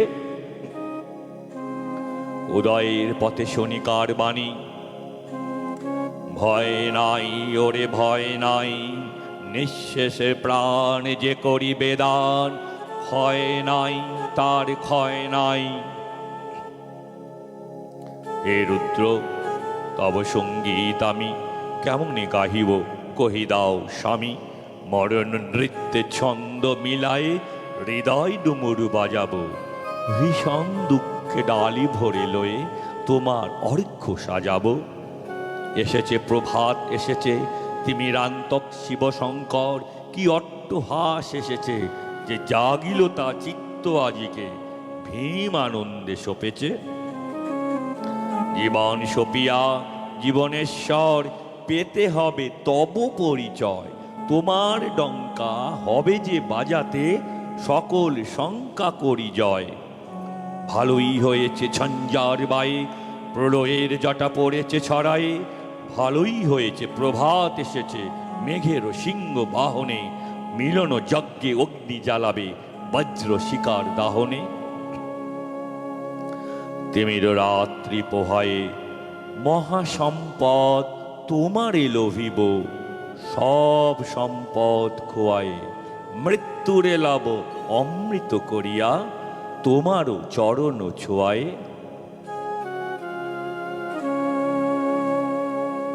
কত সুন্দর লাইন, মৃত্যুরে রব অমৃত করিয়া। অমৃত করিয়া। বন্ধু রয়েছেন, নমস্কার, সুপ্রভাত। হ্যালো, কে রয়েছেন? হ্যালো হ্যালো, বলুন। আমি কল্যাণ চট্টোপাধ্যায় বলছি আসানসোল থেকে। নমস্কার। বলুন কল্যাণদা। হ্যাঁ, আমি আপনার কাছে ওই বাচিক শিল্পী মহাশয়ের কাছে যেতে চাই। আচ্ছা, আমি ওই প্রথম দিনের সূর্য এইটা আবৃত্তি করে এবং এর মানে যদি একটু উনি বুঝিয়ে দেন তো খুব ভালো হয়। আর রবীন্দ্রনাথের তো ওই গান আছে আমার মাথা নত করে দাও, যদি এই দুটির মধ্যে করতে পারেন তো আমি খুব প্লিজ হব। বেশ কল্যাণদা, অনেক ধন্যবাদ। ঠিক সঙ্গে আছে। থাকুন। আমরা এই ফোনটা নেওয়ার পরে একটু থামছি, তার কারণ সময় বলছে একটা বিরতি নিতেই হবে। সবাই সঙ্গে থাকুন, বিরতির ওপারে ফিরে আসছি। প্রতিদিনের রবীন্দ্রনাথ, পাওয়ার্ড বাই একেডি ঘি, কো স্পন্সর্ড বাই আবরণ। বিরতি নিয়ে ফিরে এলাম। আপনারা দেখছেন প্রতিদিনের রবীন্দ্রনাথ, গান কবিতা এই নিয়ে আমাদের পথ চলা। সঙ্গে তো আপনারা রয়েছেন। আপনাদের আবেদন অবশ্যই রাখতে পারেন ফোন কলসের মাধ্যমে। তবে আমরা আজকের অনুষ্ঠানের একেবারে শেষ অধ্যায়টুকু নিয়ে ফিরে এসেছি। গান দিয়ে শুরু করি, তারপর কবিতা তো শুনবই। আমি প্রকৃতি পর্যায়েরই গান গাইবো, কারণ কবিগুরু প্রকৃতিকে এত সুন্দরভাবে তার নিজের লেখায় বা রচনায় ফুটিয়েছেন। তো আমি একটা প্রকৃতি পর্যায়ের গান দিয়ে। হিমের রাতে ওই গগনে দীপ গুলি রে হেমন্তী করলো গোপন আঁচল ঘিরে ঘিরে ঘিরে মেরো রাতে ওই গগনে দ্বীপগুলি রে।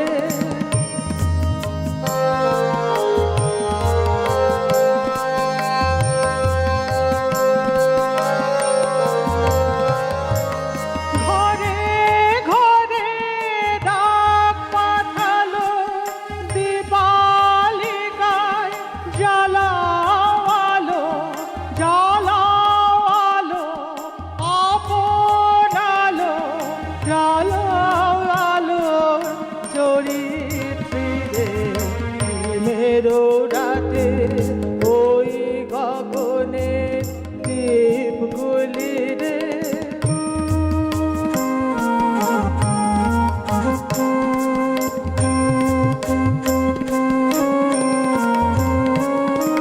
শূন্য এখন ফুলের বাগান, দোয়েল কোকি গাহে না ঘাস ঝরে যায় ঝরে যায় ঝরে যায় নদীর তীরে। যা কবু সাদ বিষাদ কালো দীপালিকায়, জ্বালাও আলো জ্বালাও আলো আপন আলো, শোনাও আলো জয় বাণী রে। মেরো রাতে ওই গগনের দ্বীপগুলি রে।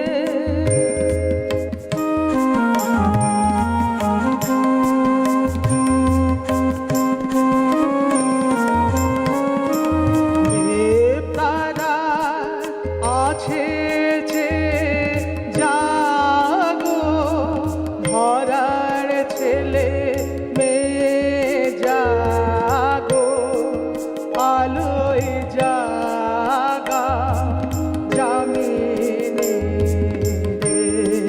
রে, আলোয় জাগা।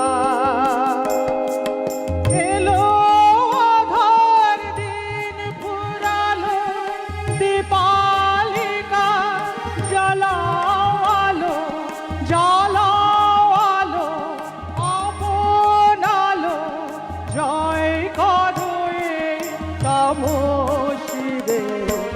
মেরো রাতে ওই গগনে দ্বীপগুলি রে, হেমন্তিকা করলো গোপন আঁচল ঘিরে ঘিরে ঘিরে মেরো রাতে ওই গগনের দ্বীপগুলি রে।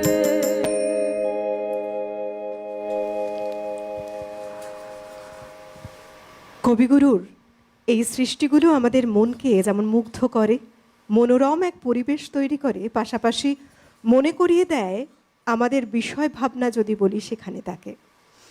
তো আমাদের বিষয় ভাবনার কথাই যদি বলি, কবিগুরু প্রবন্ধ লিখলেন জাতীয়তাবাদ। এই প্রবন্ধে তিনি উল্লেখ করলেন যে সত্যি তাই বিচ্ছিন্নতা কতখানি লজ্জার, কলঙ্কের এবং কতখানি সংকীর্ণ গণ্ডির মধ্যে মানুষকে বেঁধে ফেলতে পারে এই বিচ্ছিন্নতা। চরম প্রতিবাদ করলেন সেখানে। বন্ধু রয়েছেন, সুপ্রভাত, নমস্কার, কে বলছেন? হ্যাঁ, আমি সল্টলেক থেকে উষাজ্যোতি সাহা বলছি। বলুন। বলছি যে দিদির কণ্ঠে কি আমি যখন তার দুয়ারে ভিক্ষা নিতে যাই গানটা হতে পারে? আর সবাইকে সুপ্রভাত। সুপ্রভাত। আচ্ছা, দেখুন আমরা যে অনুষ্ঠানে রয়েছি, যারা রয়েছেন বেশ কিছু গান তো নিয়ে আসেনি, তবে আপনার অনুরোধে যে গানটি বেশ ভালো গান, দেখা যাক শোনা যায় কিনা। সঙ্গে থাকুন। অনেক ধন্যবাদ। উনি আমার হাজব্যান্ডের বন্ধু। আচ্ছা, আমরা রিসেন্ট একটা রিউনিয়ন করে, মানে হাজব্যান্ডেরই ইউনিভার্সিটির একটা রিউনিয়ন হলো, তো উনি আমার গান শুনেছেন, এমনি পরিচিতি আছে। তুমি পছন্দের গানটি কি গাইছো? কি পছন্দের আমি ভালো করে শুনলাম না। কোন গানটা? কি একটা নাম আছেন আপনি? সঙ্গে? ঠিক আছে, এবার না হয় আমি পরের বার অবশ্যই শোনাবো। বেশ, দেখুন, আমরা যে অনুষ্ঠানে রয়েছি, এই অনুষ্ঠানে একটা বিশেষত্ব বহনকারী অনুষ্ঠান। তার কারণ এটাই বোধহয় যে তার ভাবনা, তার চিন্তা, তার মনন, কে না কবিগুরু রবীন্দ্রনাথ ঠাকুরের চিন্তা ভাবনা নিয়ে আমরা সবসময় রয়েছি। বেশ কিছু পছন্দের ভালো লাগার গান, কবিতা তো রয়েইছে প্রত্যেকটি মানুষের, আমাদেরও তাই। এবং তার সাথে যদি বলি বিষয় ভাবনা, চলুন একটু বিষয়েই যাই। আজকের সময়ে দাঁড়িয়ে যেটা ভীষণভাবেই প্রাসঙ্গিক, আমরা বিচ্ছিন্ন হয়ে কতখানি আমরা বলবো লাঞ্ছিত, একাকিত্ব বোধ, এই বোধে ভুগছি, এবং কতখানি আমরা হারিয়েছি বলবো। তার যে ধারাগুলো বলবো, তার যে উদাহরণগুলো বর্তমান সামাজিক পরিস্থিতি। দেখুন, বিচ্ছিন্নতাবাদকে তিনি এমনভাবে দেখেছেন, কবি রচনা করলেন তার বিভিন্ন উপন্যাস কিংবা প্রবন্ধ। যদি গোরা উপন্যাসের কথা বলি, সেটাও কিন্তু একটা রাজনৈতিক প্রেক্ষিতে 1910-এ রচনা করা এমন একটি উপন্যাস, যেখানে তিনি বুঝতে, বরং বলবো যে শেখাতে শুরু করেছেন যে কতখানি দরকার আমাদের ঐক্যবদ্ধতা, এক হওয়া এবং এই বিচ্ছিন্নতাবাদের বিরুদ্ধে যাওয়া। তার উপন্যাসের কথা যদি বলি, ঘরে বাইরে উপন্যাস, তার মাধ্যমেও সন্ত্রাসবাদী বা বিচ্ছিন্নতাবাদী রাজনৈতিক ধারা, বিশেষত স্বদেশী আন্দোলনের উগ্র সমালোচনা তিনি করেছেন, যেখানে রাজনৈতিক আদর্শের নামে ব্যক্তিগত নৈতিকতা ও মানবিক সম্পর্কের যে অবক্ষয় তাকে তুলে ধরেছেন তিনি। জাতীয়তাবাদ প্রবন্ধ তো রয়েছে, সেখানে যেখানে তিনি স্পষ্ট ভাষায় বলেছেন জাতীয়তাবাদ মূলত একটি বড় বিপদ। ভারতের যা কিছু সমস্যা, সেই সমস্যাগুলোর মূলে রয়েছে এই সংকীর্ণ ধারণা। তিনি বিচ্ছিন্নতার পরিবর্তে মানুষের মধ্যেকার গভীর সম্পর্ক এবং পারস্পরিক বোঝাপড়ার উপরেই জোর দিতেন। বিচ্ছিন্নতাবাদী রাজনীতির পরিবর্তে তিনি শ্রীনিকেতনের মতো প্রতিষ্ঠানের মাধ্যমে গ্রামীণ জীবন ও মানুষের প্রকৃত উন্নতির পক্ষে কাজ করেছেন। তার বিশ্বভারতী ছিল সর্বজনীন এক মিলন ক্ষেত্র, যা সংকীর্ণ পরিচয়ের ঊর্ধ্বে উঠে জ্ঞান ও সংস্কৃতির আদান প্রদানের জন্য তৈরি হয়েছিল। মূলত রবীন্দ্রনাথ ঠাকুর এই বিচ্ছিন্নতাবাদকে প্রত্যাখ্যান করে এক বৃহত্তর মানবতাবাদী দৃষ্টিভঙ্গি প্রচার করেছেন, যেখানে প্রতিটি মানুষ ও জাতি একে অপরের সাথে সংযুক্ত এবং কোনো সংকীর্ণ আদর্শ মানবতাবাদকে যেখানে বিভক্তই করতে পারে না। কবির ধ্যান ধারণা, কবির দূরদর্শিতা কতখানি ছিল আজকের সময় প্রমাণ দিয়ে যাচ্ছে। আমরা যদি এক হতে পারতাম, আমরা সমস্ত বিশ্বকে এক ভাবতে পারতাম, সবাইকে যদি আপন ভাবতে পারতাম, তাহলে এই যে জাতপাত ধর্মর বিরোধিতা এবং তার জন্য যে অরাজকতা চলছে, নৃশংসতা চলছে, মানুষ হত্যা করার এক লীলায় মানুষ মেতে উঠেছে, কোনোটাই হতো না। কত বছর আগে তিনি রচনা করে গেছেন। মানুষের সমাজকে একটা সুন্দর দিশা বলে, সুন্দর দিশা দেবেন বলে তিনি রচনা করেছেন। তার রচনায় এমন কথা লিখে গেছেন, অথচ আমরা কি করছি? এই কারণেই বোধহয় আমাদের অনুষ্ঠানগুলোর মধ্যে দিয়ে আমরা প্রত্যেক দিন একই কথা বলি। সত্যি বলি, আমাদের না এই মহাত্মা মানবের জীবন, মহামানবের জীবন আমাদের পড়া উচিত বারবার। আমাদের ভারতবর্ষ পুণ্যভূমি, একটা পুণ্য তীর্থ, যেখানে বহু মহামানব পদার্পণ করেছেন, তাদের পদধূলিতে ধন্য হয়েছে আমাদের দেশ। সেই দেশের মানুষ যখন আমরা একটু আদর্শে নিজেদের ঢালি না, আমাদের এখানে কত গুণীজন, জ্ঞানীজন, মহাত্মা তাদের বিভিন্ন সময় জীবন দর্শন দিয়ে শিক্ষা দান করেছেন আমাদের, যাতে জগতের মঙ্গল হয়, আমাদের সবার মঙ্গল হয়। দেশের ভালো, দশের ভালো হলেই কিন্তু আমরা ভালো থাকতে পারি। মূলত আমরা কেউ কিন্তু একা নিজেকে ভালো রাখতেই পারি না। সেখানে জাতি ধর্ম কেন আসে? এই গোঁড়ামিটা বা কেন আসে? এই অর্থেই বোধহয় যে গোঁড়া একটি উপন্যাস তিনি রচনা করলেন, এটা একটা প্রকৃষ্ট উদাহরণ বলবো। তবে তার আগে চন্দনদার কাছে একবার যাব। চন্দনদা, আমি বলি, এই যে রবীন্দ্রনাথ বলেছে আমরা যদি বিভেদ আর বিচ্ছিন্নতাকে বিশ্বাস করি, সেটা আমি নিজেকেই খর্ব করলাম। রবীন্দ্রনাথ বলছে আগে তো মানুষ হতে হবে কীভাবে? এই আকাশে আমার মুক্তি যে গানটায় আছে, দুঃখ বিপদ তুচ্ছ করা কঠিন কাজে। লাইনগুলো কি সাংঘাতিক, সেখানে উনি বলে দিয়েছেন। তো এবং দেখো অদ্ভুতভাবে আমরা ভালো থাকতে চাই, তাই না? কিন্তু ভালো রাখতে চাই কি? বোধহয় চাই না। এই ধারণাটা বোধহয় একটু বদলানো উচিত। আমরা যদি সবাইকে আপন ভাবতে পারি, আমরা তো পরিবারের পরিজনের জন্য ভালো ভাবি, তাহলে বিশ্ববাসীর জন্য কেন নয়, দশের জন্য কেন নয়? আর বিশ্বকে একাঠা করবেন বলে, একত্রিত করবেন বলেই তো তাদের ভাবনা, তাদের রচনায় তারা তুলে ধরেছেন বারবার। দশেই বল, আমার মনে হচ্ছে কি বলো তো, দশের লাঠি একের বোঝা, ওই কথাটা। আর আমাদের যদি ঐক্য একেবারে খুব পোক্ত হয়, তাহলে আমরা দেশকে ভালোবেসে, দশকে ভালোবেসে আমরা প্রত্যেকে ভালোও থাকতে পারবো। সেই জন্য নাম দিয়েছেন বিশ্বভারতী। আচ্ছা, আমি এখন করব গীতাঞ্জলি কাব্যগ্রন্থের 4 নম্বর কবিতাটা, আত্মত্রাণ কবিতার নাম ছিল। এখানে 4 নম্বর গান, বিপদে মোরে রক্ষা করো।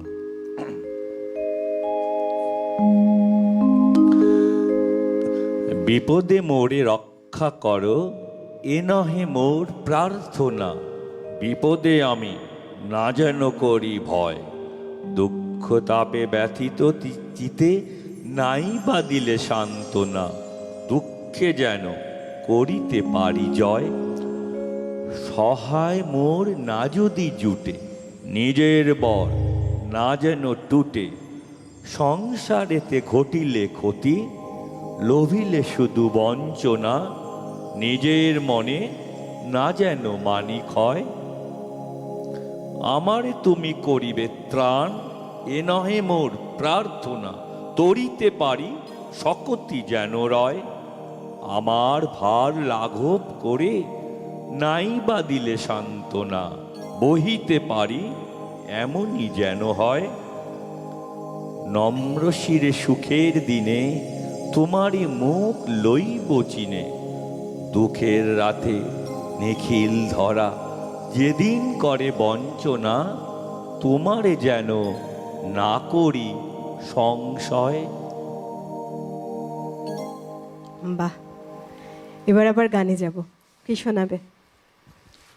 অনেকক্ষণ ধরে একই তালের উপরে কিছু কিছু গান হচ্ছে, আমি একটু তালটা চেঞ্জ করে আচ্ছা, 3 তালের একটা গাইছি।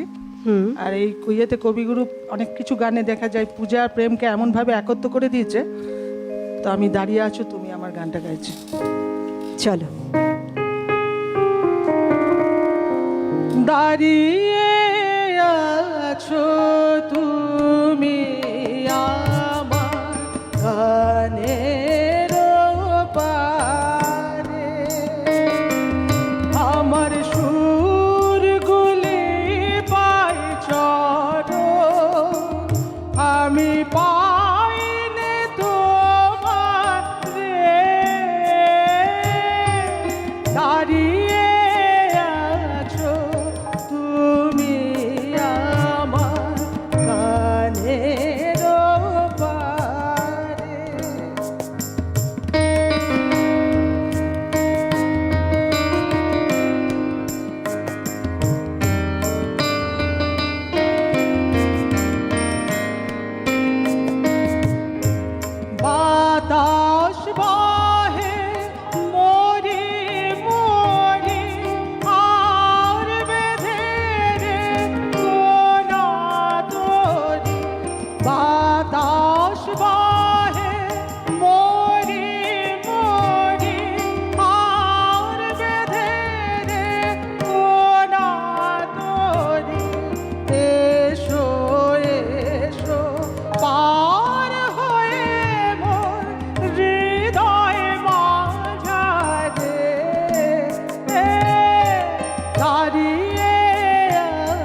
গানের খেলা দূরের খেলা যে বেদনাতে বাঁশি বাজায় সকল বেলা যে তোমার সাথে গানের খেলা দূরের খেলা যে বেদনাতে বাঁশি বাজায় সকল বেলা রে কবে নিয়ে আমার বাঁশি বাজাবে গো আপনি আসি কবে নিয়ে আমার বাঁশি বাজাবে গো আপনি আসি আনন্দময় নীরব রাতে নিবিড় আধারে দাঁড়িয়ে আছো তুমি আমার গানের পারে আমার সুরগুলি পাই চলো আমি পাইনে তোমারে দাঁড়িয়ে আছো তুমি আমার গানের পারে। আমারও অত্যন্ত প্রিয় পছন্দের একটি গান। আমি যেটা বলছিলাম গোরা উপন্যাস নিয়ে, এই যে কবি রচনা করলেন 1910 সালে গোরা উপন্যাসটি, মূলত এই যে উপন্যাস, সময়টা ছিল 1907 থেকে 1909 সাল। প্রবাসী পত্রিকায় ধারাবাহিক আকারে প্রকাশ পেল এই উপন্যাস। তারপরে প্রবন্ধ আকারে যেটা প্রকাশিত হলো সেই সময়টা ছিল 1910 সাল, যেখানে গোরা মূলত এক আইরিশ দম্পতির ছেলে। সিপাহী বিদ্রোহের সময় তার বাবা মা প্রাণ হারিয়েছেন। গোরা মানুষ হলেন এক হিন্দু ব্রাহ্মণ পরিবারে। এক হিন্দু ব্রাহ্মণ পরিবার তাকে পেয়ে লালন পালন করে বড় করে তুলল, এবং গোরা তখন হিন্দু ধর্মের প্রতি তার ভীষণ মন, এবং এই ধর্মের সবটাই খুব ভালো মেনে চলে। কোনো এক ঘটনার প্রেক্ষিতে সে জানতে পারে সে মূলত একজন খ্রিস্টান। তারপর তার যে মনের পরিবর্তন হয়, সেই মনের পরিবর্তন হলো, এবং পরবর্তী সময় দেখা যায় তিনিও একজন মুসলমানের কাছে জলগ্রহণ করলেন।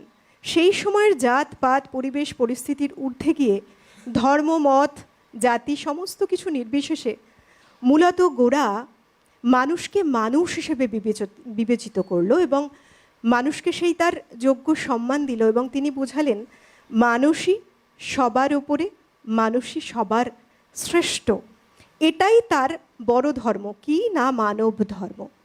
সেই সময়ে পরাধীন ভারতবর্ষের দামাল ছেলেরা তার বিভিন্ন গোরার নানা রকম কাজের মধ্যে দিয়ে ভারতবর্ষের সেই দামাল ছেলেরা যেন গোরাকে খুঁজে পেয়েছিলেন, তাদের নিজেদের মধ্যেও আলোড়ন তুলেছিল এই উপন্যাসটি সেই সময়। আমরা আজকের অনুষ্ঠানের একেবারে শেষ কবিতার দিকে যাচ্ছি। সত্যি তাই, সময়টা যে কিভাবে চলে যায় এই সময় বোঝা ভার। দেখতে দেখতে সময়টা চলে যায়, মনটা আমাদের মানে হালকা করে উদার করে দিয়েছে। এবং আরেকটা কথা না বললে নয়, গোরার কিন্তু উদ্দেশ্যই ছিল একটা সুন্দর ভারতবর্ষকে গড়ে তোলার, সব দিক থেকে সমৃদ্ধশীল ভারতবর্ষকে। গোরার একটা তোমাকে অনেক ধন্যবাদ জানাবো। প্রথমত আমার ধন্যবাদ জানানোর পালা। তোমাকে অনেক ধন্যবাদ, দুজনকে অনেক শুভেচ্ছা। ধন্যবাদ আমাদের যন্ত্রসঙ্গীত শিল্পী যারা রয়েছেন এতক্ষণ আমাদের সঙ্গে, প্রত্যেককে ধন্যবাদ। আমাদের যারা অল ওভার টেকনিক্যাল টিম, শব্দ আলো ক্যামেরা পিসিআর এমসিআর, সবাইকে ধন্যবাদ জানিয়ে সর্বোপরি আপনাদেরকে ধন্যবাদ জানাবো।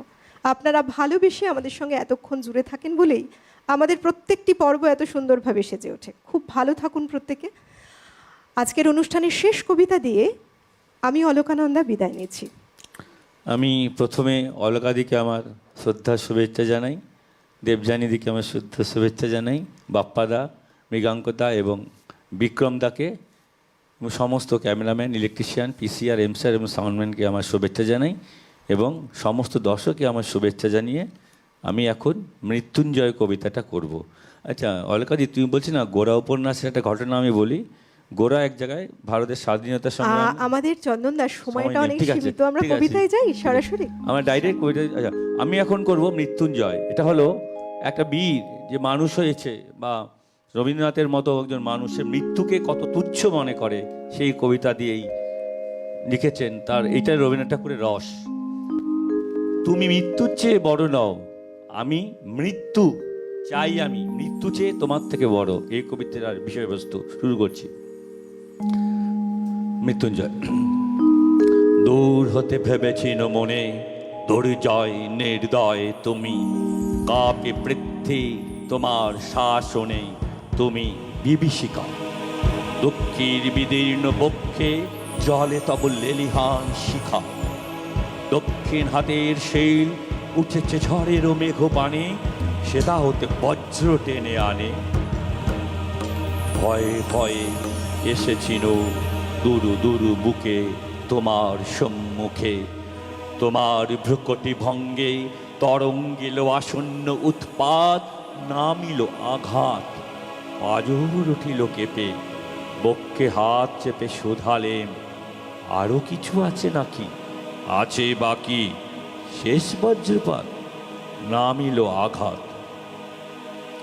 এই মাত্র, আর কিছু নয়, ভেঙে গেল ভয়। যখন উদ্যত ছিল তোমার রসনী, তোমারে আমার চেয়ে বড় বলে নিয়েছিল গণি।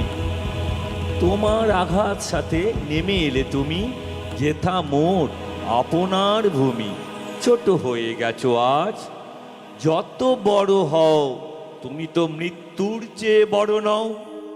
আমি মৃত্যু চেয়ে বড়, এই শেষ কথা বলে যাব আমি চলে।